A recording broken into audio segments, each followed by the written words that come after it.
इस समय हम लखीमपुर खीरी के जो चीनी का कटोरा कहा जाने वाला वो इलाका है, वहाँ पे खड़े हुए हैं। मेरे पीछे कुछ लोग मौजूद हैं जो इसलिए बैठे हुए हैं, पिछले 10 दिनों से धरना दे रहे हैं कि इस इलाके में जो सबसे सस्ता, जो सुलभ साधन होता है रेल यातायात, उसको बंद करने की बात की जा रही है, जिसको लेकर इस इलाके में अब लोग सड़कों पे आए हैं और धरना दे रहे हैं। जानते हैं उनसे कि क्या दिक्कतें हैं, क्या परेशानी हुई है कि उनको अब धरना देने पे मजबूर होना पड़े। हमारे साथ कुछ लोग भी मौजूद हैं। बलिया जो नगर के हैं, सभी लोग गणमान्य लोग हैं, हर इलाके के हर तबके के लोग मौजूद हैं, व्यापारी भी है, नेता भी है, और जो संगठन है सब संगठन जुड़ के सब लोग इकट्ठे होकर धरना दे रहे हैं। हम बात करेंगे। सर, क्या नाम है आपका? गौरव गुप्ता हूँ। सर, क्या ऐसी जरूरत पड़ गई कि पलिया के लोगों को सड़क पे आना पड़ा, धरना दे रहा है जो अनिश्चित? देखिए, यहाँ की जो तरक्की और यहाँ की जो तकदीर लिखने वाला जो एक रेलवे स्टेशन है, रेलवे द्वारा गलत इन्फॉर्मेशन देकर इसको उखाड़ा जा रहा है। जो कि 141 साल पुरानी रेलवे लाइन जो ब्रिटिश शासन से डाली गई थी, बिछाई गई थी, उस पर आज छोटी रेलवे लाइन बंद कर दी गई है। यहाँ इस क्षेत्र के विकास के लिए, पलिया के विकास नहीं हुआ, ये एक विकास का जरिया है जिससे पलिया कभी भविष्य में जिला बन सकता है। इस रेलवे लाइन को हटाकर इसको अंधकार में ढकेला जा रहा है और हम जितने भी यहाँ के लोग हैं, जितने भी सामाजिक संगठन हैं, आज सभी के सब एक साथ एकजुट होकर सरकार को बताना चाहेंगे, अगर ये रेलवे लाइन अगर आपके द्वारा अगर ये उजाड़ी गई तो हम लोग चुप बैठने वाले नहीं है। ये हमारी तकदीर है, पलिया की तकदीर लिखेगी। पलिया का विकास है, क्षेत्र का विकास है, व्यापारियों का विकास है। अगर इससे वंचित किया गया, ये आंदोलन तो अभी आपको चंद दिख रहा है, दीपावली के बाद ये बहुत बड़ा एक विशाल जन सम्मेलन होगा, बड़ा आंदोलन होगा। रेल एक सस्ता साधन है, यहाँ पे ट्रैक चलता था, कैसे आपको पता जानकारी मिली कि इसको बंद किया जा रहा है और कब से ट्रेन अब नहीं चल रही है? लगभग पिछले 6 महीनों से जो है रेलवे विभाग के द्वारा जनता को बेवकूफ़ बनाया जा रहा है और रेलवे जो है हम सबकी नीड है, पलिया वालों के लिए इसकी बहुत ज़्यादा आवश्यकता है। रेलवे ना चलने की वजह से पलिया के अंदर व्यापार ख़त्म हो गया, रोज़गार ख़त्म हो गया, गरीब लोगों को व्यापार करने के लिए आने जाने के आवागमन में दिक्कत होने लगी। और मैं चाहता हूं कि मैं सरकार से विनम्र अनुरोध करना चाहता हूं कि आप बड़ी बड़ी बातें करते हैं कि जो कश्मीर के अंदर ट्रेन चलाई जा सकती है, तो मैलानी से बेलाना तक ट्रेन क्यों नहीं चलाई जा सकती है? क्या लगता है क्यों ऐसा कारण आ रहा है कि ट्रेनें बंद की जा रही हैं? ये जो हमारे अफसरशाही हावी है, ये या तो सरकार को सही जानकारी नहीं दे रहे हैं, जिसकी वजह से बिल्कुल अफसरशाही लागू है। महिलाएं भी मौजूद है। क्या नाम है आपका? आरती राय। मैं महिला संगठन अखिल भारतीय प्रगतिशील महिला एसोसिएशन की जिला अध्यक्ष हूँ और हम लोग जून से ही लगातार जब से सुने हैं कि ट्रेन को मैलानी से भीरा से रायबोझा तक कर दिया गया है, तो उसमें यह है कि पलिया स्टेशन हटा दिया गया है। तब से हम लोग लगातार ज्ञापन के जरिए लगातार ज्ञापन देते रहे।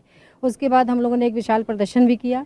आज हम लोग 11 दिन से लगातार यहाँ क्रमिक धरने पे बैठे हैं, क्योंकि धरने पे आप बैठे हैं। क्या आपको कैसे जानकारी हुई कि ट्रेन को बंद किया जा रहा है? क्या कुछ साजिश लग रही है आपको? ये लगातार आ रहा है, न्यूज कहीं ना कहीं से मिल रहा है कि सर्वे जब बताया कि भीरा से रायबोझा तक सर्वे है, उसके बाद अभी न्यूज आया कि 1 अक्टूबर से चलेगी ट्रेन। 1 अक्टूबर को नहीं चली, उससे पहले ही मैसेज आ गया, न्यूज में आ गया कि 15 अक्टूबर से ट्रेन चलेगी, क्योंकि रेलवे के नीचे रिसाव हो रहा है। तो रिसाव का कोई काम हो नहीं रहा है सुधार के लिए, तो इसका वजह से तो हम लोग सुने कि सरकार की मंशा ही नहीं है कि इस ट्रेन को चलाया जाए। ऐसे ही 15 दिन करते हुए ये रेल को खत्म करने की तारीख पे तारीख दी जा रही है।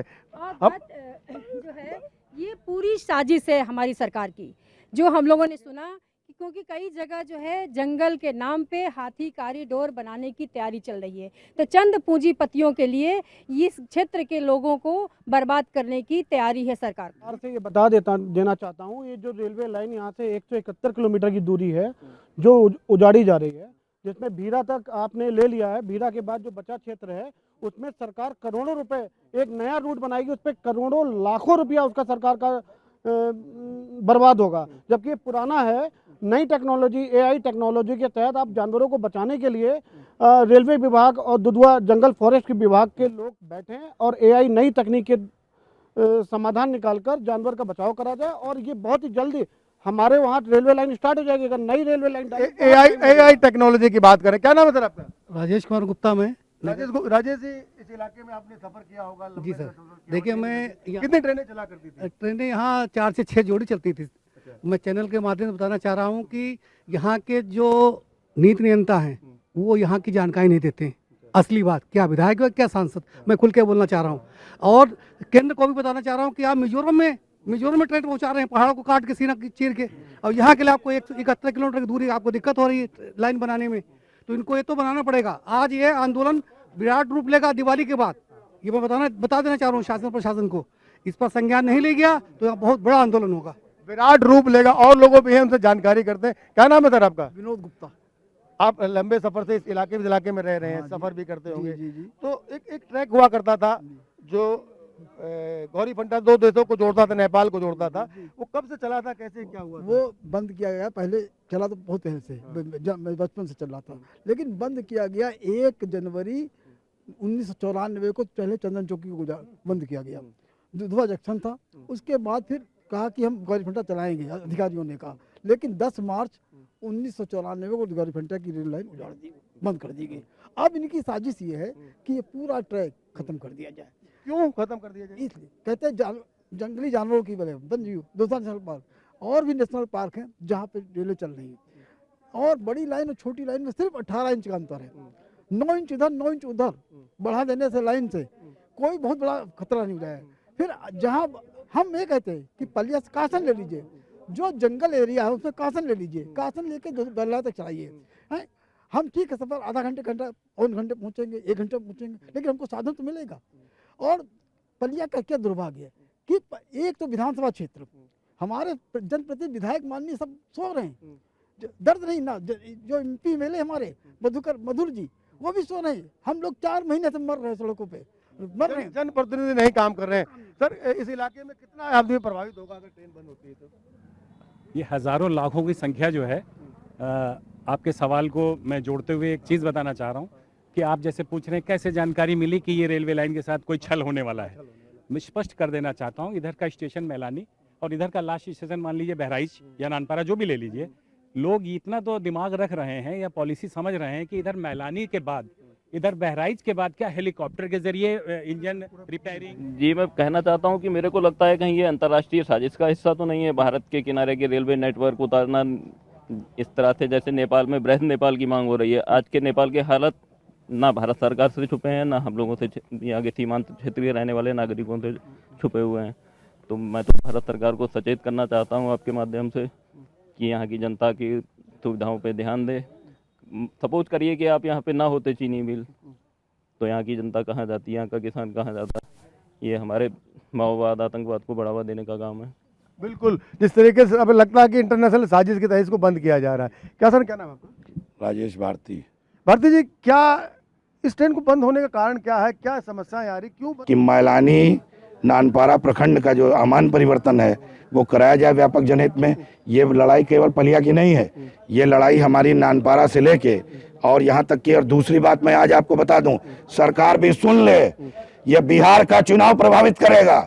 मैलानी नानपारा रेल प्रखंड पर अगर रेल लाइन बंद होती है। दूसरी बात, ये उत्तर प्रदेश के आगामी चुनाव में सरकार को कम से कम 35 से 40 सीटों का नुकसान करेगी, क्योंकि आम आदमी बुरी तरह प्रभावित है। और जनप्रिय सरकार को ये काले अंग्रेज अधिकारी, चाहे केंद्र की सरकार हो चाहे उत्तर प्रदेश की सरकार हो, दोनों ही सरकारें जनप्रिय सरकार हैं। दोनों के जो मुखिया हैं जनप्रिय हैं, जनता की भावनाओं के तहत काम कर रहे हैं। मगर जो काले अंग्रेज अधिकारी हैं वो नहीं चाहते हैं कि अधिकारियों की लापरवाही बढ़ी। बिल्कुल, अब कुछ लोग धरने पे भी लोग कुछ बैठे हैं, उनसे भी बात करते हैं। सर क्या नाम है आपका? मेरा नाम है राम सूरत राजभर। आप लोग धरने बैठे हैं, क्या कहना? हम लोग धरने पे इसलिए बैठे हैं साहब कि अंग्रेज़ों के शासनकाल से जो लाइनें हमारे इस क्षेत्र में चलाया जा रहा था, मान लीजिए कि अभी पलियाँ जो है तहसील है, इसके पहले निघासन तहसील था।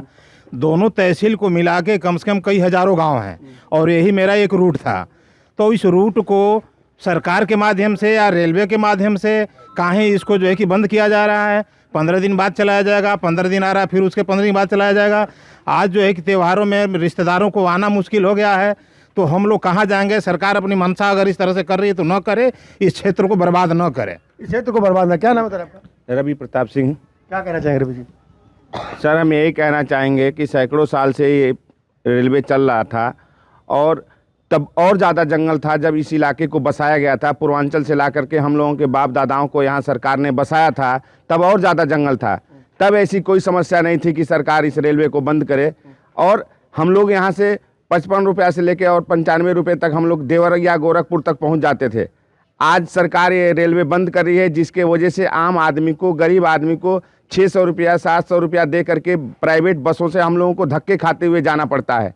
अगर सरकार इस रेलवे को नहीं चलाती है, रेलवे विभाग इस लाइन को नहीं चलाती है, तो हम लोग अपनी जान तक देने के लिए तैयार हैं। हम लोग रेल चलवा करके रहेंगे, चाहे इसके लिए हम लोगों को कुछ भी करना पड़े, चाहे आमरण अनशन करना पड़े, चाहे हम लोगों को आत्मदाह करना पड़े। बिल्कुल, जिस तरीके से लोगों का दर्द है जो सामने आ रहा है कि रेल को चलवा के मानेंगे, इसके लिए इनको कोई भी कीमत अदा करनी पड़े। 35-40 लाख लोग ऐसे हैं जो इस ट्रेन से प्रभावित होते हैं।